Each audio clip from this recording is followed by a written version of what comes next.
Hello, everyone, and thank you all for joining us during the Lytham Partners Investors Select Conference. My name is Adam Lowensteiner, Vice President of Lytham Partners. Before we begin, for those not familiar, Lytham Partners is one of the country's leading investor relations firms. With more than 2 decades of corporate access experience, we have built one of the industry's most diverse and effective platforms for connecting small-cap companies with high-quality and focused institutional investors while creating a framework of best practices in all aspects of investor relations.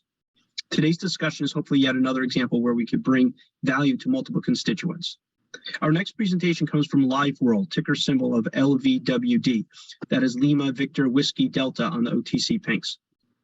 Presenting from the company today is its founder, chairman, and CEO, Peter Friedman, and its CFO, David Houston. Today, I've asked Peter and David to briefly run through the slide presentation, and we'll then engage in a fireside chat-like Q&A session. We will dive into the discussion in a moment, but one final item, I want to remind everyone that LiveWorld is available for one-on-one meetings. If you have not already signed up, please send me an email at lowensteiner@lythampartners.com, or you could visit www.lythampartners.com/virtual and click the one-on-one meeting request button.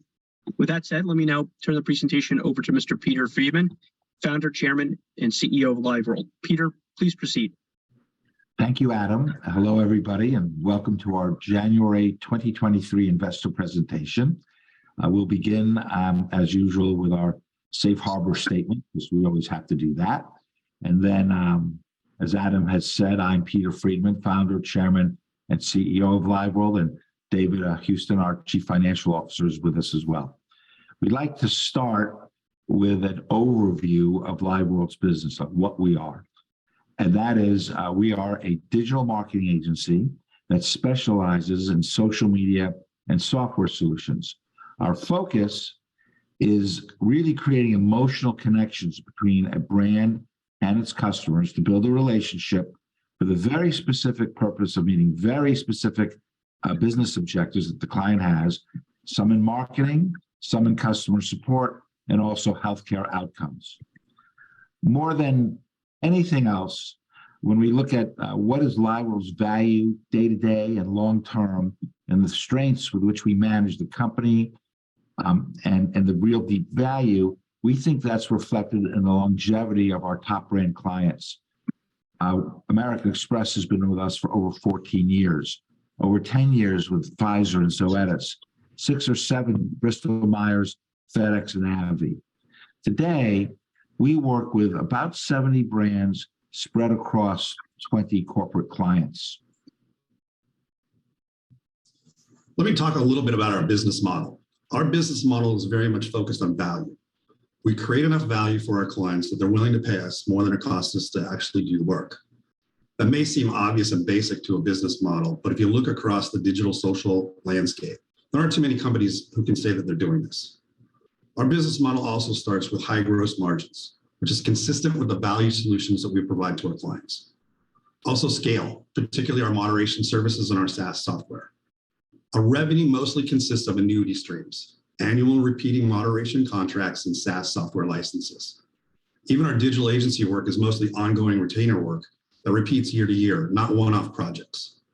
Our agency work creates a strategic relationship with our clients. This in turn pulls along the even higher gross margin and more annuity-like moderation and SaaS software revenue. Over the last several years, we decided to focus on a vertical market, specifically healthcare. This combined with our unique solution set has propelled our growth, with healthcare now comprising approximately 90% of our total revenues. Currently, we work with the top pharma companies in the world and a major pharmacy chain in the United States. We're now extending these strengths to a second healthcare market. Hospitals. Here we work with Mount Sinai Medical Systems and Mass General, 2 of the largest and most innovative hospital networks in the country. We believe the additional work our current clients and adding new clients in pharma and hospital can support our growth for years to come. Then we can see opportunity in adding additional healthcare segments such as medical devices. And finally, after that, moving out of the sort of healthcare market and moving into another vertical such as financial services.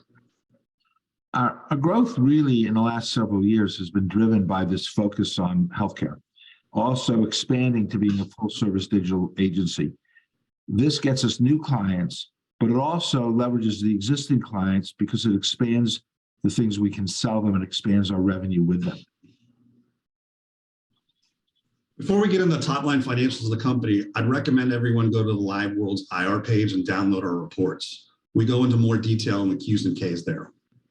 LVWD, that's our ticker symbol, and I hope you get to know it. And we are freely tradable because we are compliant with SEC 15C2-11. Let's take a look sort of at the top line revenue growth. So on the top line, you can see that we've grown approximately 16 and 18% over the last 2 years. We've seen growth in all of our solution areas: creative services, moderation, and software. It turns out being at the intersection of digital, social, and healthcare is a strong position for us. As we grow, we're going to look to expand further into healthcare and again, later into other vertical markets. Looking at the overall P&L, we can see that we've been able to grow while keeping our operating expenses in line. This resulted in improved operating income of 5% and 8% in 2020 and 2021, respectively. We've also had material improvement in our cash position from approximately $730,000 at the end of 2019 to almost $3.6 million at the end of 2021. Now, for the first 9 months, for the 9 months ended September 30th, we saw our revenue come in at approximately $8 million, as compared to 7.4 from the previous year, or about a 7 to 8% revenue growth. Our net income is roughly the same as 2021, as we've invested in the development and sales and marketing efforts. Our annuity revenue grew slightly from 2019 to 2020, and then we saw it grow approximately 17% from 2020 to 2021.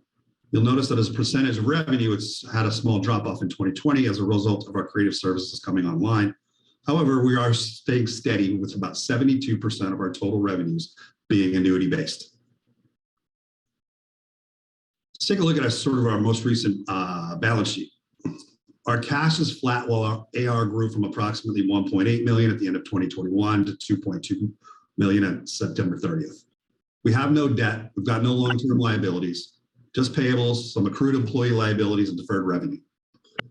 You'll notice in the first 9 months of 2022, we've increased our asset base by approximately $496,000, and we've reduced our liabilities, resulting in our owner's equity increasing $640,000, or 21% in the first 9 months.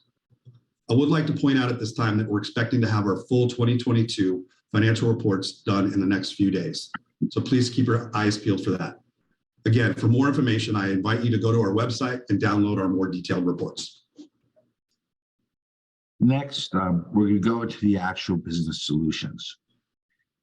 In our model, we have 3 elements of our solution, which, while they can stand alone, combine to bring our clients even more value.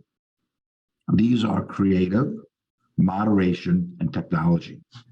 That we provide all 3 of these is very unique, more so when combined with our depth of healthcare knowledge. Let's start with creative.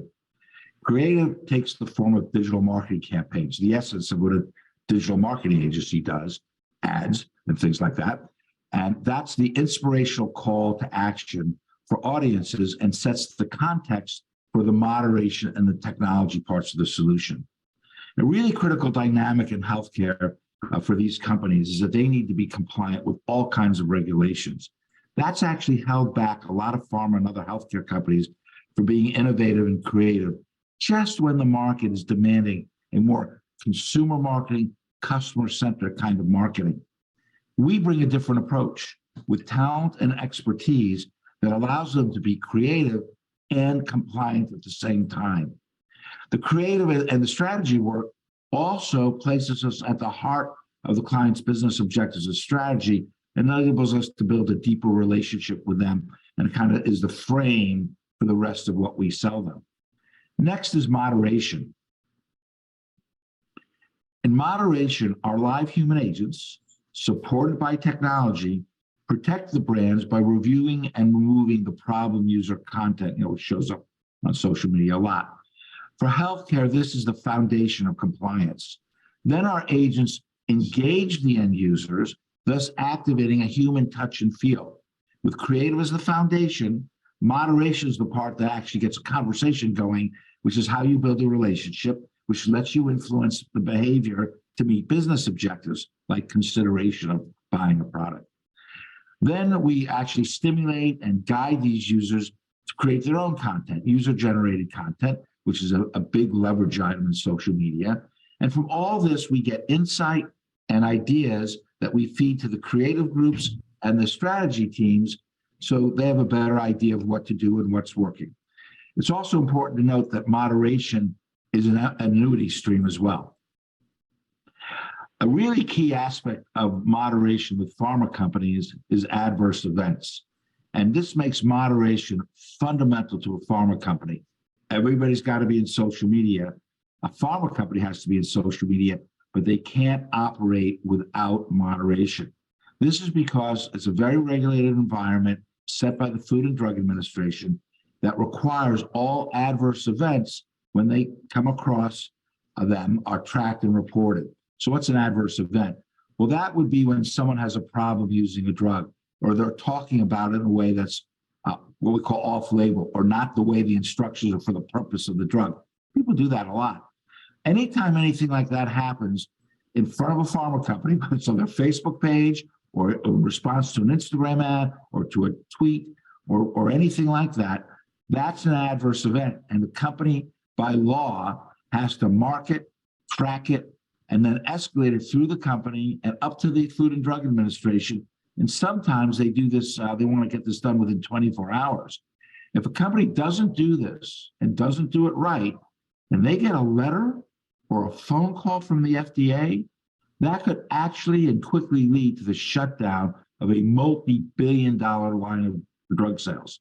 So they really need it, and they're really focused on it, and we're really good at it. And that's been a key part of how we built this business and will do going forward.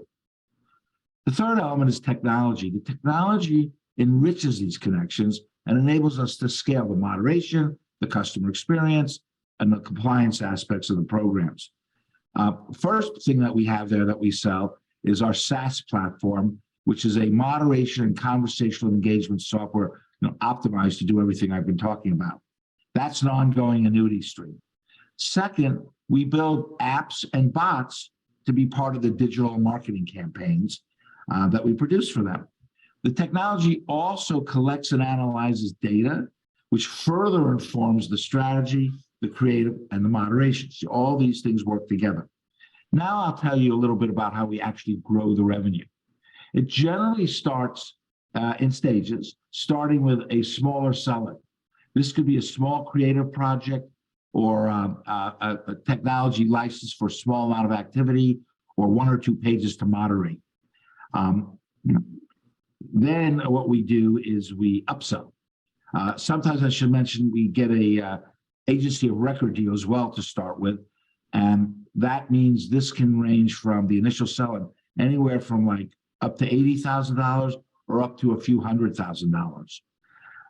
Once we've done that, and it could be part of the initial sale, or it could be a follow-on a few months or a year later, then we upsell and drag along the other services and solutions. For example, we had an RFP to be a digital social agency, and when we presented it, they already knew they needed some moderation, but they didn't realize how much they needed or the depth and complexity. And we explained that to them, and that really differentiated us. And because we knew about moderation, it helped us win the RFP for the creative digital agency. In addition, we added $80,000 of revenue to a $200,000 contract to do the moderation right. So both differentiated us, won the deal, and expanded the deal all in one. Then once we're in and we're doing this for a company, they'll expand it. So let's say they had to start moderating a Facebook page and Twitter. Then they want to add Instagram and TikTok. Or it's in the United States, they want to add France, Spain, and the UK. Or they bought the technology, and because it's all growing, they need to license additional seats. Or it's a creative campaign, and it's working, so they expand their marketing budget to do even more. Now, having done all that, when we're in a big corporation as a client, which is what most of our clients are, then we start moving around the corporation to sell to additional groups beyond the first one we did, which could be other brands or the corporate communications group, or there are a bunch of different kinds. Each additional brand in a company can add $150,000 to over $1 million a year, thus bringing the revenue for that corporate client to several $100,000 to a few $1 million a year. Now we'll look at the market opportunities. tell you a little bit more about dynamics there. First, in the last several months, we've been getting a whole bunch of questions about three different things going in the market. The first one is, what about recession fears? I'm not saying there's going to be a recession or not. The question is the possibility of a recession causing your clients to cut their budgets or having a material effect? We're not really seeing hardly any effect, and certainly not a material effect on our clients' digital and social marketing budgets as we go into 2023. Now, to be clear, nobody can predict the future on this. I can't predict the future on it. But even in a recession, people still need healthcare, and that's our primary market. Second, digital media marketing and social media marketing are projected to keep growing over the next few years. Even in a downturn, these corporations, if they're going to cut their marketing budgets, they tend to cut traditional TV, print, stuff like that. And they do that cut, and then they move some of it over and increase digital and social because they're so much more efficient. So it's actually a cost-saving measure to increase your social and digital marketing budgets, and that's where we play. The next question we get is, what's going on with Facebook? Its revenue's going down, the whole thing's in turmoil. What does that mean to our market opportunity? Well, Facebook's certainly seen a revenue decline, and we have to understand this is mostly related to privacy. Apple and Google Android, soon to come, have put a lot of barriers to collecting data in order to support privacy. Plus, Facebook and the other social networks, because they're kind of under political pressure, trying to do the right thing, they're constraining themselves too. In Facebook's case, they had literally the most incredible in the history of mankind in marketing targeting model that ever existed. That's been curtailed because of Apple, Google, and Facebook's own actions. But there are still multiple social networks to shift to. So if a marketer says not as much on Facebook, they're going to shift it to other social networks like TikTok or other forms of digital marketing like search and what we call programmatic. But Facebook is still the largest social network. And for all the noise about Facebook, the parent company's Meta's market share of digital ad spend is projected by analysts to go down only by 5%. So, and the market's expanding. It's also important to understand that this issue around the privacy is going to affect all social networks and all digital. And some it's affected now, and then search and programmatic and things like that will over the next couple of years. But even with this less targeting capability, digital and social channels are the most effective way to market. They're much more effective than TV and print, and those budgets are still moving this way. And even with all that, Facebook and Google and all the other ones, including us, are working out different targeting models. Nobody's going to walk away from targeting. And the situation actually is increasing demand for agencies like us who come up with deeper and alternative marketing campaign needs. So our clients, some of the marketing can't just push automated budgets to use what Google and Facebook were doing. They got to be more creative. They got to find ways around these issues, and we help them do that. The third question, which is like new this past 3 or 4 months, is what about Elon Musk and Twitter? What's going on with that? Well, for all of Musk's volatility, the bottom line is Twitter has a massive users, a lot of users, and people still want to be there.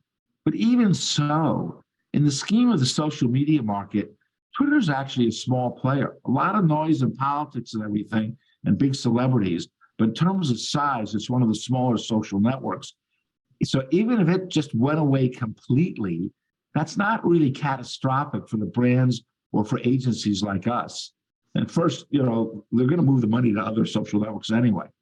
The other really interesting thing is all this chaos around Twitter has caused more attention to moderation, and that brands need to moderate their presence, whether it's on Twitter or anywhere else.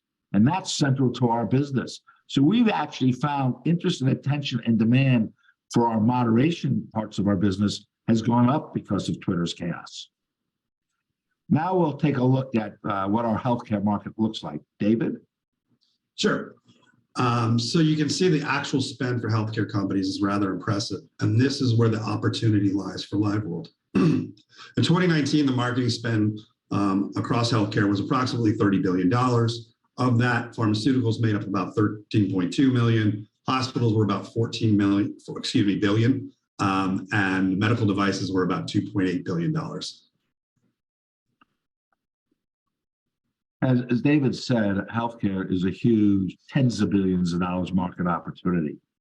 In my 36 years of experience in social and digital media, I've seen healthcare consistently be one of the largest social media usage patterns, and there's very particular reasons for it.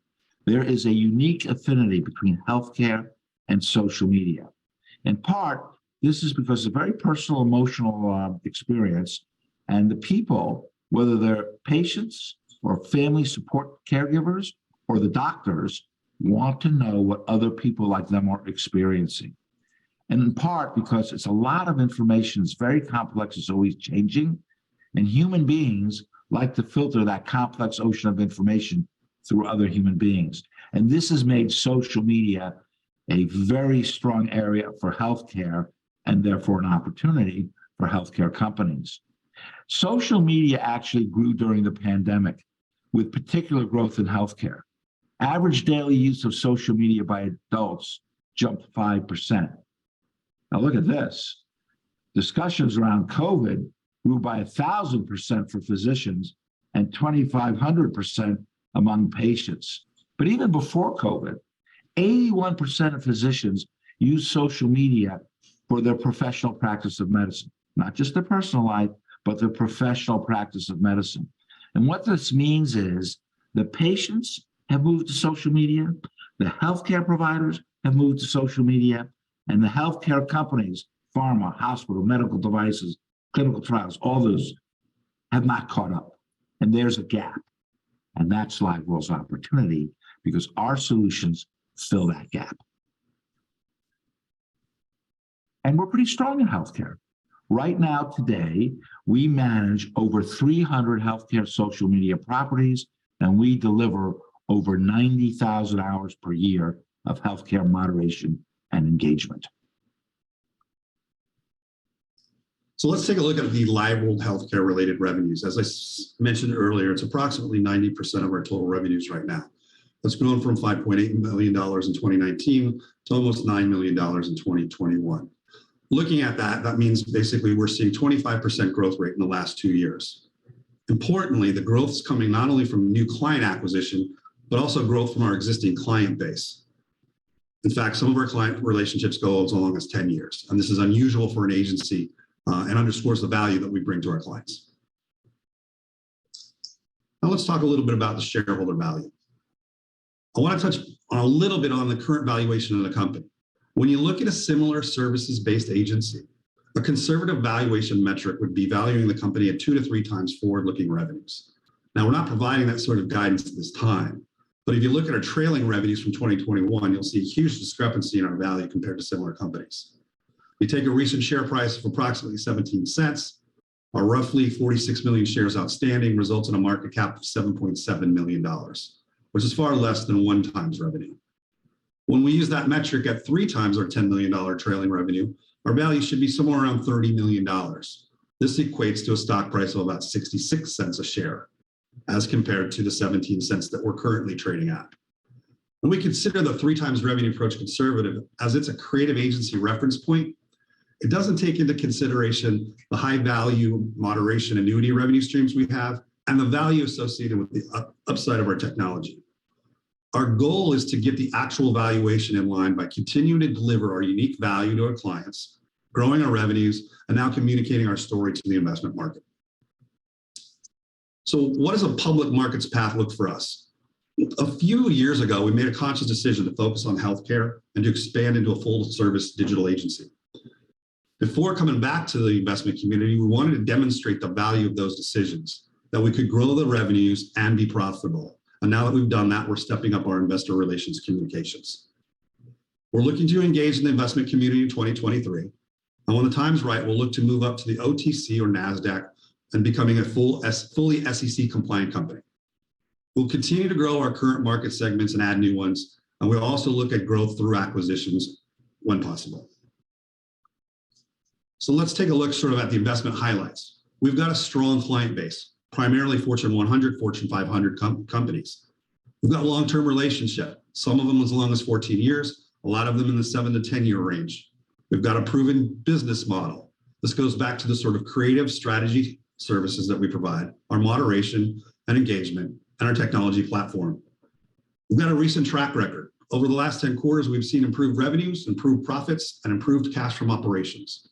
And again, the growth opportunity here is massive for us, with the healthcare market growing and our ability to upsell and expand our services within a corporation.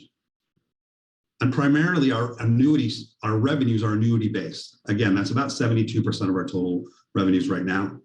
And we've got a strong balance sheet. We've got over $3 million in cash and zero debt. Thanks, David. And I'd like to thank all of you for your time. And I hope you've learned some more about LiveWorld, our business, how we differentiate ourselves in the market, and our revenue opportunity. And I think now we have time for some questions. Thanks, Peter and David, for the overview. So let's expand a bit on a few topics. You mentioned LiveWorld has an amazing client roster. You mentioned several of those blue chip clients in your presentation. How was LiveWorld able to attract these companies? How did you find them, or did they find you? Well, many of our clients actually come from client referrals. That's sort of the best thing, because one happy client tells the next one. Sometimes our client contacts one company, they move to another company, and then they call us to come in. That happens quite a bit. Then events we attend where our people are thought leadership speakers, and you can kind of meet people. Now, the industry was pretty light on trade shows and events during the pandemic, where you could meet people and after the presentations move around and find them. But those are beginning to come back now. So we're looking forward in 2023 to finding new clients at such industry events again. Ultimately, it's a reputation for really delivering value that meets business objectives. We've built a very strong reputation for moderation over a number of years. And over the last few years, as we've expanded to the full service digital agency, we've been building that up to winning awards, both for our campaigns and for our people. So LiveWorld has a great toehold in the healthcare industry, as you mentioned, particularly in pharma. How many more companies could LiveWorld potentially work with in this sector or industry that you aren't working with already? Well, today our revenues comprise of about 70 brands across 20 major pharmaceutical companies. And there are plenty of companies in the several billions to tens of billion dollars range, each with dozens of brands that we could be going after. Then there are literally hundreds, if not thousands more, that are in the 100 million to a few $1 billion range. So just right there in pharma, we've got an opportunity to score new corporate clients with hundreds of brands. Additional to that, we've got about 5,000 hospital systems in the United States that we can be going after. And after that, we'd say medical devices. There's an area that we could grow. How's the visibility in your business? Seems like in the near term, it's very good. Are there any seasonality issues to be mindful of? A great thing about healthcare is that it's growing and it doesn't have much seasonality.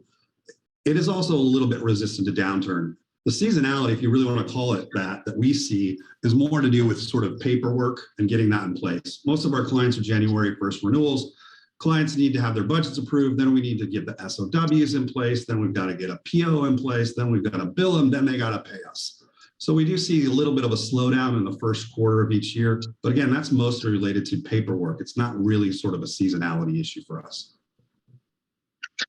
How should investors think about how large your business can grow to and how you get there? I mean, can the company get to 20 million in annual revenues? Is the goal here to work diligently to retain, the current core business, and the more that can be added incrementally from a certain level? Is that fair to say? Yeah, I would say on sort of a macro level, healthcare companies spend about $30 billion a year in marketing. So the opportunity for us to grow to 20 million and beyond that is there.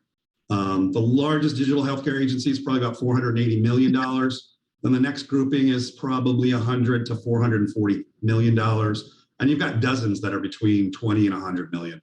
And the key for us is building that awareness so that pharma companies and hospital networks know that we're here. Now, on a micro level, I'd say when in the presentation, Peter spoke about how we acquire new clients. And how we do that, sort of whether it's a sort of a moderation project, or then we have the opportunity to upsell creative services or license from our software. Then we can add new brands within the company and repeat and repeat and repeat and repeat. So every year we need to add a few clients, and in the following years we need to grow those clients. This is how we're going to get to $20 million on the top line. Okay, maybe room for a couple more questions. You've done a very good job at managing the balance sheet, and it continues to grow. Are there any eventual plans for any excess cash, or maybe a better question is how much cash is required to run the business? I wouldn't characterize LiveWorld as having excess cash. We're in a growth mode now, right? We've gone from 7.4 to 8.6 to 10.1 in total revenues from 2019 to 2021. We said we expect to continue to see growth in 2022 and 2023. And we are executing our operation plans using the assets we have right now. For the near term, we're looking at growing the company well beyond $10 million a year. And we plan on doing it organically. We're not looking to raise capital and depress the stock price. We're going to grow it ourselves. So the simple answer is we need our cash, and we're going to use that for our growth. Anything else, Peter or David, you want to add before we conclude the conversation? Just that our company is, and it's always been about bringing people together, create value that they couldn't create by themselves. That's at our core vision. And whether that's working with our clients to help them meet their business objectives, or our team members working together to deliver the value for the client and to create a great work experience and a rewarding career for them, or working with shareholders to realize our long-term visions of growth and company value. If you like and want to be part of a value vision like this, we hope you'll join us. Peter and David, thank you very much for your time today. We greatly appreciate it. To anyone out there who has not already signed up for a one-on-one, again, please send me an email at lowensteiner@lythampartners.com, or again, visit www.lythampartners.com/virtual and click the one-on-one meeting request button. Thank you again, and we hope you all enjoy the conference.